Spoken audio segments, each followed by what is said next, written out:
எல்லோரும் நல்லா இருக்கீங்களா? நான் ஜெயசாந்தி கிச்சன்ஸ்லேருந்து இன்றைக்கி வாழைக்காய் வச்சு உங்களுக்கு நல்ல மசாலா காரச்சாரமாக ஒரு வாழைக்காய் வறுவல் ஒன்று செய்து காமிக்கிறேன். சரிங்களா?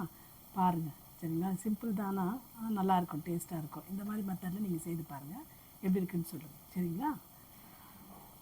இப்போ நான் நல்லா ஒரு வாழைக்காய் எடுத்துட்டேன். நான் இதை வந்துட்டு மேலே தோல் சீவிக்கிறேன். சரிங்களா? இப்போ இதுக்கு தேவையான மசாலா நம்ம பார்க்கலாம். மிக்ஸி ஜார் எடுத்துருக்கேன்ப்பா. இந்த மிக்ஸி ஜாரில் நான்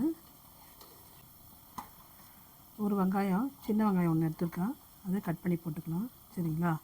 ஒரு தக்காளி போட்டிருக்கேன். அப்புறம் இது வந்து கருவேப்பிலை. தக்காளி வந்துட்டு கொஞ்சம் புளிப்பாக இருந்தால் நல்லாயிருக்கும், அதனால் இது போட்டிருக்கேன். சரிங்களா? கொஞ்சம் உப்பு போட்டுக்கலாம். நம்ம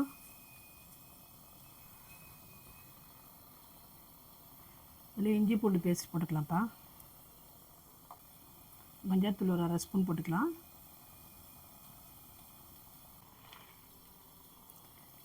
பெப்பர்ப்பா, பெப்பர் ஒரு 1 ஸ்பூன் போட்டுக்கலாம் நம்ம. சரிங்களா? போதும், காரம் ஜாஸ்தி ஆகிடும். இது போதும், பெப்பரை வந்து போட்டுக்கலாம். இது வந்துட்டு பல்ஸ் மோட்டில் வச்சு அரைச்சிக்கலாம் நம்ம.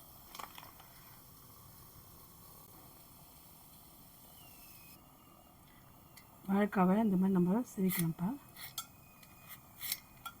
இந்த மாதிரி இந்த தோலை பீல் பண்ணி எடுத்துகிட்டு பீலரில் வச்சுட்டு இந்த மாதிரி எடுத்துக்கணும். இந்த மாதிரி கொஞ்சம் ஓரளவுக்கு திக்காக கொஞ்சம் எடுத்துங்கப்பா. அப்போ தான் வந்துட்டு அது நல்லாயிருக்கும். நம்ம இது போட்டிருக்கோம்ல, இந்த வர ஃப்ரைக்கு இந்த மாதிரி எடுத்துக்கணும். சரிங்களா? ரொம்ப மெலிசாப்படாது, இந்த மாதிரி ஓரளவுக்கு. சரிங்களா? இந்த மாதிரி கட் பண்ணி எடுத்துகிட்டு ஆயில் போட்டுக்கலாம். இது கொஞ்சம் எக்ஸ்ட்ரா கொஞ்சம் ஆயில் போட்டுக்கலாம். சரிங்களா? கொஞ்சம் கடுகு போட்டுக்கலாம். கொஞ்சம் சோம்பு போட்டுங்க. இப்போ இந்த அரைச்ச மசாலாவை, சரிங்களா, இதில் போட்டு நல்லா நம்ம மிக்ஸ் பண்ணிக்கலாம்.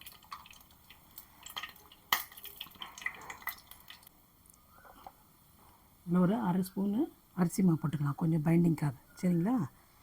இது கிறிஸ்பியாக வரும் நல்லா நம்மளுக்கு. நல்லா மிக்ஸ் பண்ணிவிட்டு ஒரு 2 செகண்டு ஊற வச்சுக்கோங்க. சரிங்களா? இவ்வளோதான்ப்பா, இது பொரிஞ்சிடுச்சு. சரிங்களா? இது மேலே எண்ணெய் படாமல் பொறுமையாக போட்டு எடுத்து சிம்லியாக வச்சு செய்யுங்கப்பா. இந்த இதுக்கு இது தான் யூஸ் பண்ணணும், இந்த கரண்டி தான் யூஸ் பண்ணணும், இல்லைன்னா அது கிராச்சஸ் வந்துடும். சிம்லேயே வச்சு இப்படி வறுத்துக்கோங்கப்பா. திருப்பி விட்டு வறுத்துக்கணும். சரிங்களா? ரொம்ப டேஸ்ட்டாக இருக்கும்.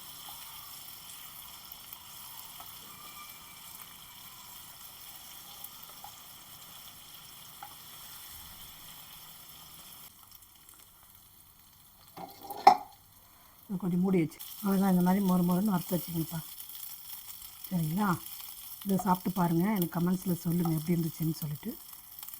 நல்லா இது மாதிரி திருப்பி போட்டு செய்யாமல் நம்ம செய்ய சாப்பிடணும், செம்ம டேஸ்ட்டாக இருக்கும். சரிங்களா? அவ்வளோதான், வாழைக்காய் மொறு வறுவல் ரெடி. நல்லா காரமாக, நல்லா மிளகு, வெங்காயம், இஞ்சி, பூண்டு எல்லாம் போட்டு ஒரு டேஸ்ட்டில் நல்லாயிருக்கும். சரிங்களா? இந்த மாதிரியே செய்து பாருங்கள். சரிங்களா? ஆல்ரெடி தெரிஞ்சதுன்னா உங்களுக்கு ஓகே, இல்லை தெரியாதவங்களுக்கு இந்த மாதிரி செய்து பாருங்கள், நல்லாயிருக்கும் டேஸ்ட்டாக. சரிங்களா? எப்பயும் ஒரே மாதிரி வறுத்து சாப்பிட்றோம்ல, அதனால் இந்த மாதிரி செய்து சாப்பிட்டிங்கன்னா நல்லா டேஸ்ட்டாக இருக்கும். சரிங்களாப்பா? பாருங்கள், எனக்கு கமெண்ட்ஸில் சொல்லுங்கள் இதை செய்து சாப்பிட்டுட்டு எப்படி இருந்துச்சுன்னு சொல்லிட்டு. சரிங்களா? எனக்கு லைக் பண்ணுங்கள், ஷேர் பண்ணுங்கள், சப்ஸ்கிரைப் பண்ணுங்கள், உங்கள் ஃப்ரெண்ட்ஸ்களுக்கெல்லாம் ஷேர் பண்ணுங்கப்பா. ஓகேவா? அவ்வளோதான்ப்பா, வாங்க சாப்பிட்லாம். நல்லா மொறு வாழைக்காய் வறுவல் ரெடி. சரியா? மேலே கொத்தமல்லி தூவிட்டு வச்சு சாப்பிட்டு பாருங்கள். சரிங்களா? இது சாப்பிட்டு எனக்கு கமெண்ட்ஸில் சொல்லுங்கள். வாழைக்காய் வேறு எதாவது செய்யலாம், புதுசாக எதனா செய்யணும் சொல்லுங்கள், நான் நல்ல வெரைட்டியாக நான் போடுறேன். சரிங்களா? இது சாப்பிட்டுட்டு பார்த்துட்டு கமெண்ட்ஸில் எனக்கு சொல்லுங்கள். உங்கள் ஃப்ரெண்ட்ஸுங்களுக்கு ஷேர் பண்ணுங்கள், லைக் பண்ணுங்கள், சப்ஸ்கிரைப் பண்ணுங்கள். ஓகேப்பா? இதோட நல்ல ரெசிப்பியில் நான் உங்களுக்கு ஈஸியான ரெசிப்பியில் உங்களுக்கு நெக்ஸ்ட் வீடியோ போடுறேன். ஓகே, பாய்.